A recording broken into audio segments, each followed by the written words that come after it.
Hello dear students, कैसे हैं आप लोग। आई होप आप लोगों की तैयारी आईआईटी जेईई मेंस और एडवांस दोनों की बहुत अच्छे से चल रही होगी। हम लोगों ने बहुत सारे रिवीजन लेक्चर्स अनअकैडमी पे स्पेशल क्लासेस में लगाए हैं। बहुत सारे बच्चे रेगुलर उसको अटेंड करते हैं और उससे उनको बहुत फायदा होने वाला है, बहुत फायदा हो रहा है। इनफैक्ट कई बच्चों ने हमें ये कहा ही मार्च और अप्रैल एग्जाम के दौरान, आईआईटी जेईई मेंस के एग्जामिनेशन के दौरान, कि बहुत सारे क्वेश्चन लगभग उसी तरह से आए जो हमारे लाइव सेशन में हमने किए थे ड्यूरिंग प्रैक्टिस सेशन, राइट। तो आप सब लोग उन अभ्यास सेशन को, उन प्रैक्टिस सेशन को कभी मिस मत करो। जितना पॉसिबल हो, जितना अटेंड कर सकते हो अटेंड करो।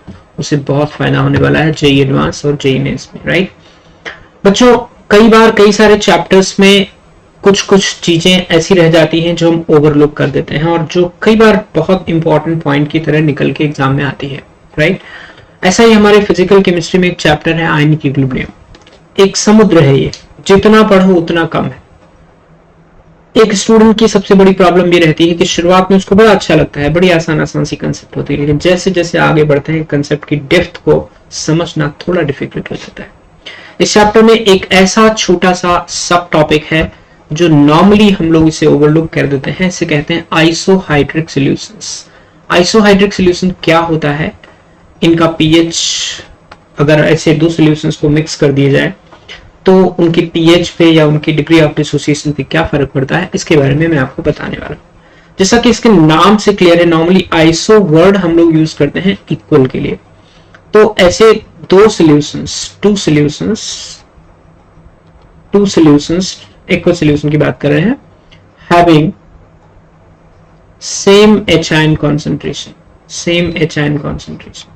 ऐसे दो सॉल्यूशंस जिनका हाइड्रोजन आयन कॉन्सेंट्रेशन आइडेंटिकल होता है, उनको आइसोहाइड्रिक सॉल्यूशन कहते हैं। ऐसे दो सॉल्यूशन को अगर आपस में मिक्स कर दिया जाए तो दोनों सॉल्यूशंस के ना तो पीएच चेंज होते हैं और ना ही उसमें किसी भी वीक इलेक्ट्रोलाइट जो इन्वॉल्व है उस सॉल्यूशन को बनाने के लिए उसका डिग्री ऑफ डिसोसिएशन को फर्क पड़ता है। That means mixing to isohydric solution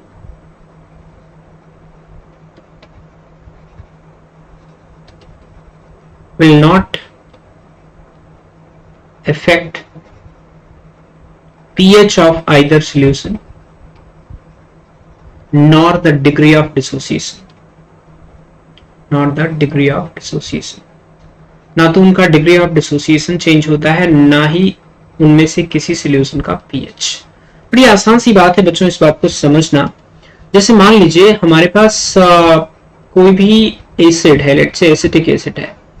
अब इसके अंदर ये इसका डिसोसिएशन हो रहा है, इसमें हमने एच आयन डाल दिया, मान लीजिए Cl डाल दिया। मान लीजिए इस पर्टिकुलर सॉल्यूशन के अंदर एच आयन कॉन्सेंट्रेशन लेट से 0.0001 मोलर है और अगर हमने इसमें इतना ही मोलैरिटी का HCl डाल दिया, add the same molarity HCl, add how much, कितना है ये 10⁻⁻⁴, 10⁻⁴ मोलर HCl ऐड किया। डजंट मैटर कितना वॉल्यूम ऐड करते हैं, अगर यही ऐड करेंगे तो जनरल थिंकिंग क्या कहती है कि इसका अंदर कॉमन आयन इफेक्ट लगना चाहिए और इसका डिग्री ऑफ डिसोसिएशन कम हो जाना चाहिए।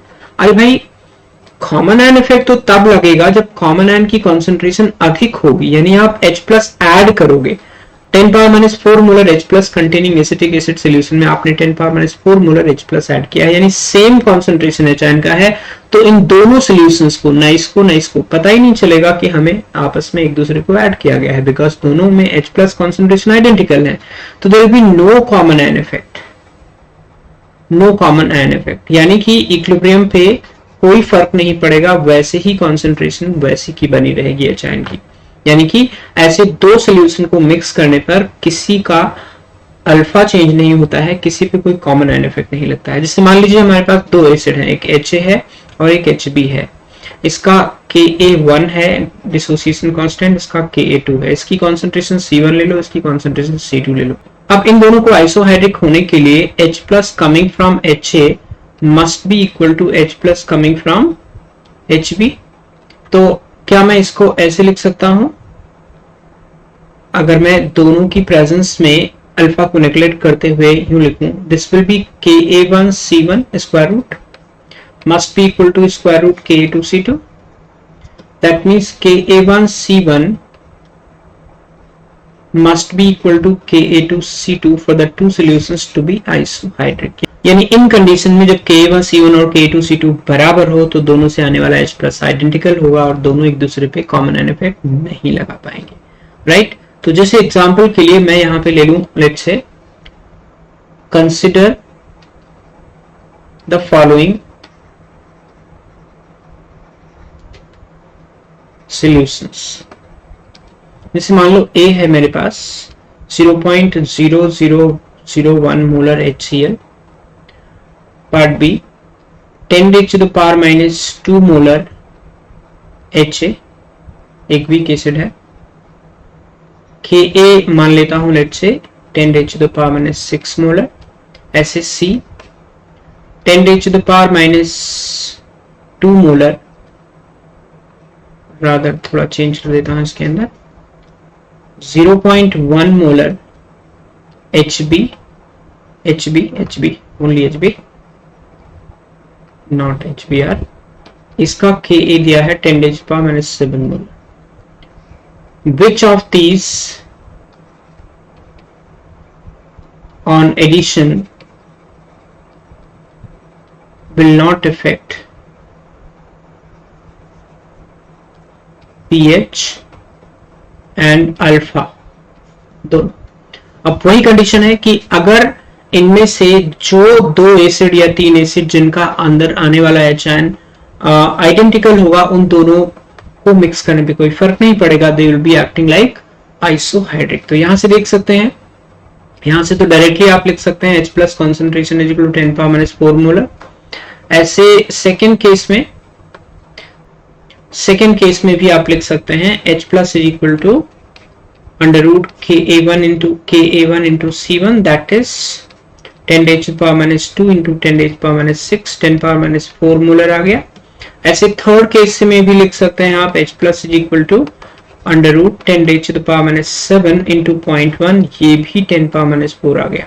यानी अगर आप A plus B plus C तीनों को ऐड करेंगे तो on adding these three solutions no change in pH, final solution का जो पीएच आएगा वो आइडेंटिकल रहेगा और इनमें से किसी पे भी किसी की डिग्री ऑफ डिसोसिएशन पे कोई फर्क नहीं पड़ेगा। ऑलराइट गाइस, आई होप आपने इस कंसेप्ट को अच्छे से समझा होगा, एंजॉय किया होगा। मिलते हैं एक नई कंसेप्ट के साथ नए लेक्चर में। Thank you very much, bye bye.